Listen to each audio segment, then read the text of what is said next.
sepertinya Israel ini jadi tokoh jahat gitu ya. Betul, Padahal 2005 Israel keluar dari Gaza. 2005 Israel keluar dari Gaza, memberikan Gaza untuk Palestina, otoritas Palestina. Yang berkuasa adalah Fatah. Justru Fatah digulingkan oleh Hamas. Dan sejak 2006 itu Gaza menjadi basis teroris.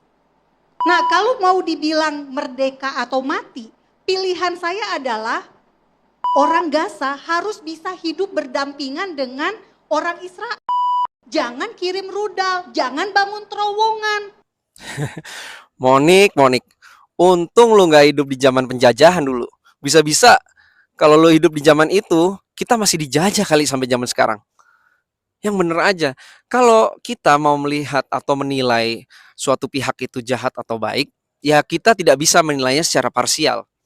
Dulu di zaman Belanda itu yang ngebangun jalan dari Anyer sampai Panarukan, kemudian ada rel kereta ya sepanjang di di Jawa.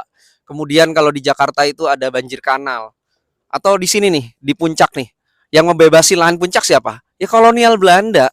Terus kemudian kalau mereka melakukan itu ya kita memang bisa apresiasi, kita berterima kasih sama mereka ya. Kita so grateful lah.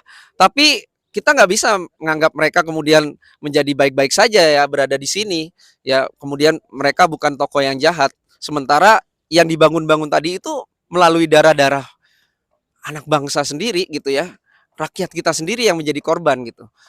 Itu yang harus kita lihat frame besarnya. Sama seperti di Gaza. Di Gaza Israel itu memberikan tanah hanya di Gaza dan West Bank sekarang misalnya ya. Yang ada kan Filistin sekarang hanya di tepi barat West Bank sama di Gaza. Terus kemudian 2005 diberikan Gaza. Ya itu kan emang tanahnya satu. Kedua, yang dilihat frame besarnya dong. Filistin tuh sebesar apa? Kok cuman yang dikasih Gaza sama West Bank doang? Berarti kan 70-80% itu masih ditelan sama mereka, masih dicaplok sama Israel.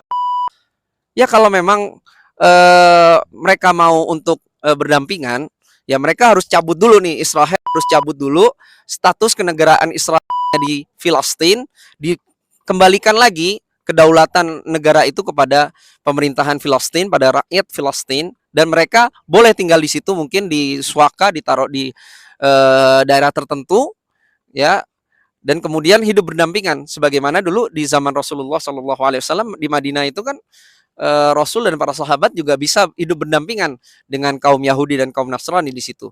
Tapi yang memegang pemerintahannya, yang memegang kekuasaan, tetap rakyat aslinya atau rakyat yang memang berkuasa, yang pantas untuk berkuasa di sana.